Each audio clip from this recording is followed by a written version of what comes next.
Hi, welcome to VRLearners। हम आपके लिए ऑनलाइन ट्यूशन शुरू कर रहे हैं जिसमें क्लास 10 मैथ्स के सारे चैप्टर्स डेली अपलोड करेंगे। रेगुलर अपडेट्स के लिए हमारे चैनल को सब्सक्राइब करके नोटिफिकेशन बेल बटन दबाएं। मोरोवर हर वीडियो के एंड में आपके लिए कुछ क्वेश्चंस होंगे जिनका कमेंट में रिप्लाई जरूर करें। तो आइए स्टार्ट करते हैं आज की class. We are doing the chapter of triangles. हम अभी NCERT की एक्सरसाइज 6.4 सॉल्व कर रहे हैं। देखिए, क्वेश्चन नंबर 5 को हम इस तरीके से भी सॉल्व कर सकते हैं। ये क्वेश्चन नंबर 5 का ऑल्टरनेटिव सॉल्यूशन है। देखिए, यहाँ हमें एक ट्रायंगल दिया गया है A, B और C। दिया गया है कि इसके साइड्स के मिड पॉइंट्स है। साइड AB का मिड पॉइंट D है, साइड BC का मिड पॉइंट E और साइड CA का मिड पॉइंट यहाँ F दिया गया है। अब यहाँ हमें ट्रायंगल DEF इस ट्रायंगल का जो एरिया है और ट्रायंगल ABC इस ट्रायंगल का जो एरिया है, इन दोनों ट्रायंगल्स के एरिया का हमें रेशियो फाइंड करना है। तो आइए स्टार्ट करते हैं। देखिए, यहाँ भी जो गिवन है वो हमने यहाँ एज इट इज लिख लिया है और जो फाइंड करने का है वो भी हमने यहाँ लिख लिया। सिंस इस ट्रायंगल में हमें मिड पॉइंट्स दिया गया है, यहाँ भी हम यूज करेंगे mid point theorem. By that, यदि the line segment joining the mid points of two sides of a triangle is parallel to the third side and equal to half the third side. इसका मतलब हो जाता है कि यदि हमारे पास कोई भी एक ट्रायंगल दिया गया है और इसके यदि मैं कोई भी दो साइड्स यदि कंसिडर करती हूँ और उसके उन दोनों साइड्स का यदि हमारे पास मिड पॉइंट्स हैं, तो उन मिड पॉइंट्स को यदि मैं ज्वाइन करती हूँ तो जो मुझे लाइन सेगमेंट मिलेगा, ये लाइन सेगमेंट इस ट्रायंगल के जो थर्ड साइड होगी वो उस थर्ड साइड के पैरेलल होगी। मोर ओवर ये इस थर्ड साइड के हाफ ऑफ द लेंथ होगी। सो बाय दैट, देखिए, इस ट्रायंगल ABC में यदि मैं उसका साइड कंसिडर कर रही हूँ AC, तो हम जानते हैं उसका mid point given this is F और साइड BC का मिड पॉइंट यहाँ दिया गया है this is E। So now यदि F और E इन दोनों पॉइंट्स को यदि मैं ज्वाइन करती हूँ तो जो मुझे लाइन सेगमेंट मिलेगा, ये लाइन सेगमेंट इस ट्रायंगल के जो थर्ड साइड है दैट इज AB का हाफ होगा। This is by mid point theorem और इसी को मैंने टर्म किया है as equation 1। Moreover by mid point theorem हम जानते हैं ये FE जो है ये इस ट्रायंगल के जो थर्ड साइड है दैट इज AB के पैरेलल भी होगी। देखिए, FE AB के पैरेलल है, इसका मतलब हम इसको ये भी कह सकते हैं कि FE BD के पैरेलल है। इसी को मैंने टर्म किया है एज इक्वेशन 2। अब देखिए, जो साइड AB है इसका मिड पॉइंट है D। इसका मतलब हो गया कि BD AB का हाफ है। अब इक्वेशन 1 में देखिएगा FE हाफ ऑफ AB है। सिमिलरली इक्वेशन 3 में भी देखिए BD भी हाफ ऑफ AB है। इसका मतलब हो जाता है कि FE और BD equals to each other है। मोर ओवर इक्वेशन 2 में देखिए FE को हमने BD के पैरेलल बताया है। सो इक्वेशन 1, 2 और 3 से हम कह सकते हैं FE और BD ये इक्वल और पैरेलल टू ईच अदर है। इसी को मैंने टर्म कर दिया है एज इक्वेशन 4। सिमिलरली इस ट्रायंगल में देखिए इसके साइड AB का मिड पॉइंट है D और साइड AC का मिड पॉइंट है F। इन दोनों मिड पॉइंट्स को यदि हम ज्वाइन करते हैं देन दिस इज DF। ये जो DF लाइन सेगमेंट है ये इस ट्रायंगल के third side that is BC के हाफ है। दिस इज इक्वेशन 5 हमने इसको कहा है। Now also bye mid point theorem DF जो है ये इस ट्रायंगल के जो थर्ड साइड है BC के पैरेलल भी है। तो इसको हम इस तरीके से भी देख सकते हैं कि DF BE के पैरेलल है। Let's term this as equation 6। अब देखिए BC जो साइड है इसका मिड पॉइंट है E, इसका मतलब BE BC के हाफ है। इसको मैंने टर्म कर दिया एज इक्वेशन 7।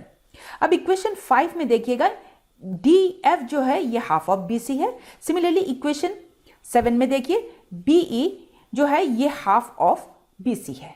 इसका मतलब हो जाता है कि DF और BE ये दोनों बराबर है क्योंकि ये दोनों ही हाफ ऑफ BC है।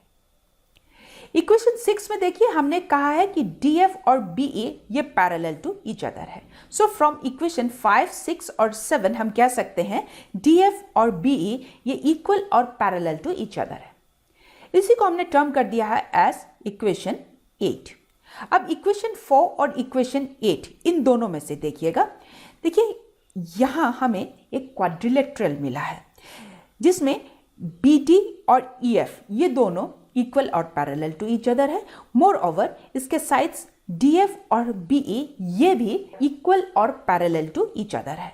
और हम जानते हैं जिस क्वाड्रिलेटरल में उसके पास ऑपोजिट साइड्स इक्वल और पैरेलल होते हैं उसको हम पैरेललोग्राम कहते हैं। सो बाय दैट हम कह सकते हैं कि यहाँ BDFE एक पैरेललोग्राम है। देखिए हम जानते हैं कि जो पैरेललोग्राम होता है इसमें जो ऑपोजिट एंगल्स होते हैं वो बराबर होते हैं। सो बाय दैट हम यहाँ कह सकते हैं कि angle B is equals to here angle DFE। इसी को हमने टर्म कर दिया है एज इक्वेशन 9। अब सिमिलरली इस ट्रायंगल में देखिए हमें एक और पैरेललोग्राम भी मिलता है। वो है कि यहाँ देखिए FE और AD ये इक्वल और पैरेलल टू ईच अदर है। सिमिलरली DE और AF ये भी इक्वल और पैरेलल टू ईच अदर है। सिंस यहाँ ऑपोजिट साइड्स इक्वल और पैरेलल टू ईच अदर है इसीलिए हम कह सकते हैं कि AFED ये एक पैरेललोग्राम है। सिमिलरली सिंस ये पैरेललोग्राम है तो यहाँ भी इनके जो ऑपोजिट एंगल्स हैं दैट इज एंगल A और एंगल DEF ये दोनों यहाँ ऑपोजिट एंगल्स हैं। सो ये यहाँ बराबर होंगे। इसी को मैंने टर्म कर दिया है एज इक्वेशन 10। अब देखिए ट्रायंगल ABC और इन ट्रायंगल EFD इन दोनों ट्रायंगल्स में से देखिएगा। अब देखिए इक्वेशन 9 में से जब हमने पैरेललोग्राम कंसीडर किया था DFEB तब हमने कहा था कि एंगल B जो है this is equals to angle DFE। And now जब हमने कंसीडर किया है पैरेललोग्राम AFED तब हमने कहा कि इसके जो ऑपोजिट एंगल्स हैं that is angle A is equals to here angle DEF।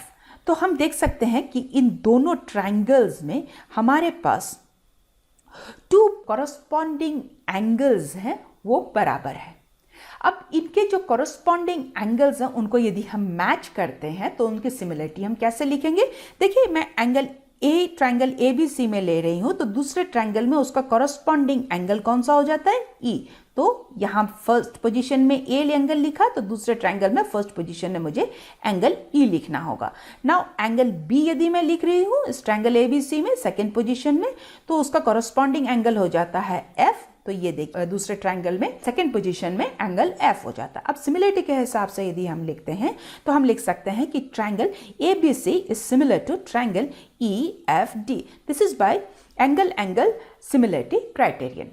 देखिए अभी तक हमने इस ट्रायंगल के अंदर हमने दो पैरेललोग्राम्स देखे थे। यहाँ एक तीसरा पैरेललोग्राम भी है और वो है DFCE। तो इसको भी यदि मैं कंसीडर करती हूँ इसके ऑपोजिट एंगल्स को तो देखिए इसका ऑपोजिट एंगल्स कौन सा हो जाता है एंगल C और ये एंगल D। तो इसको भी यदि मैं यूज करती हूँ प्रूव करने के लिए कि ट्रायंगल ABC और ट्रायंगल EFD ये दोनों सिमिलर है तो वहां भी हम इसको भी यूज कर सकते हैं। देखिए हमें दो कॉरस्पॉन्डिंग इक्वल एंगल्स चाहिए था एंगल सिमिलरिटी क्राइटेरियन प्रूव करने के लिए। तो हमने अभी सिर्फ दो ही पैरेललोग्राम्स यूज किए हैं। इट्स योर चॉइस कि आप इनमें से कौन सा पैरेललोग्राम आप यूज करना चाहो।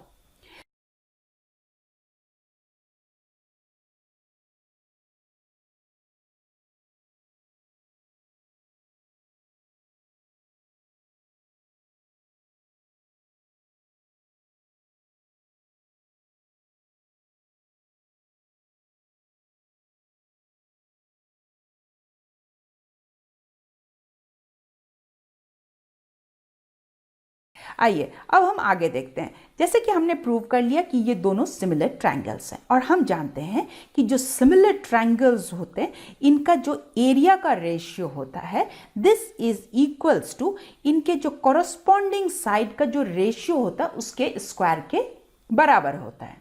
सो बाय यूजिंग दैट इन दोनों सिमिलर ट्रायंगल्स में से अब हम इस तरीके से लिख सकते हैं कि area of triangle EFD by area of triangle ABC। अब इनका हमें कॉरस्पॉन्डिंग साइड्स का रेशियोज भी लिखना है। तो हम इस ट्रायंगल में EF लेते हैं तो दूसरे ट्रायंगल में उसका कॉरस्पॉन्डिंग साइड कौन सा हो जाता है AB। तो इनका यदि रेशियो लिखती हूँ तो कैसे हो जाएगा EF बाय AB और now this is whole thing square. देखिए हम जानते हैं जब हमारे पास सिमिलर ट्रायंगल्स जो होते हैं तो हमारे पास रेशियोज जो होते हैं कॉरस्पॉन्डिंग साइड्स के वो 3 इक्वल रेशियोज होते हैं। हम सिर्फ यहाँ एक लेंगे तभी भी हम इसको कर सकते हैं। तो यहाँ मैंने EF by AB ये लिया है। अब EF by AB, अब इसको इक्वेशन 1 में देखिएगा। देखिए FE is equals to half of AB। तो मैं देखिए EF बोलिए या FE बोलिए, ये हम जानते हैं लाइन सेगमेंट को हम दोनों तरीके से बोल सकते हैं। तो इसका मैं वैल्यू सब्सटीट्यूट कर देती हूँ। EF की जगह मैं लिख देती हूँ हाफ AB और डिनोमिनेटर में यहाँ AB ऑलरेडी है। Now this is whole thing square. अब यहाँ देखिए न्यूमरेटर और डिनोमिनेटर दोनों में AB है, मैं इसको कैंसिल कर सकती हूँ। Now this is equals to half by 1 whole thing square. देखिए हम जानते हैं डिनोमिनेटर में 1 हमेशा होता है, so this is 1/2 whole thing square. अब इस चीज को आप इस तरीके से कंफ्यूज मत कीजिएगा। देखिए जब 1 ऊपर होता है और सपोज 1 ऊपर है और नीचे हाफ है, इसका मतलब क्या हो जाता है? इसका मतलब हो जाता है ये रेसिप्रोकल है। तो इसको हम किस तरीके से लिखते हैं? इसको हम लिखेंगे तो 1/1 इंटू डिनोमिनेटर में हाफ है, तो यदि मैं इसको मल्टीप्लाई करती हूँ तो क्या हो जाएगा? इसको मुझे पलट देना पड़ेगा, मतलब फ्लिप कर देना पड़ेगा। Now this is equals to, देखिए दिस इज इक्वल्स टू 2/1 हो जाता है। अब इन दोनों में डिफरेंस देखिएगा कि 1 जब ऊपर होता है तब वो रेसिप्रोकल होता है, तो ये इस तरीके से हो जाता है, और सिंस यहाँ 1 डिनोमिनेटर में है तो ये इस तरीके से हो गया। अब आगे हम देखते हैं। अब देखिए इसके न्यूमरेटर में क्या है? 1 है और डिनोमिनेटर में 2 है, तो इसको मैं इस तरीके से भी लिख सकती हूँ 1 square by this is 2 square. So इसको फर्दर यदि मैं सिंप्लीफाई करती हूँ तो देखिए 1 स्क्वायर का मतलब हो जाता है 1 और डिनोमिनेटर में 2 स्क्वायर्ड है, 2 स्क्वायर्ड का मतलब हो जाता है 4। तो हमने फाइंड कर लिया है एरिया ऑफ ट्रायंगल EFD और एरिया ऑफ ट्रायंगल ABC, इसका रेशियो हो गया 1/4। अब देखिए हमें क्वेश्चन में क्या पूछा गया था। क्वेश्चन में हमें पूछा गया है कि हमें फाइंड करना है ratio area of triangle DEF और एरिया ऑफ ट्रायंगल ABC।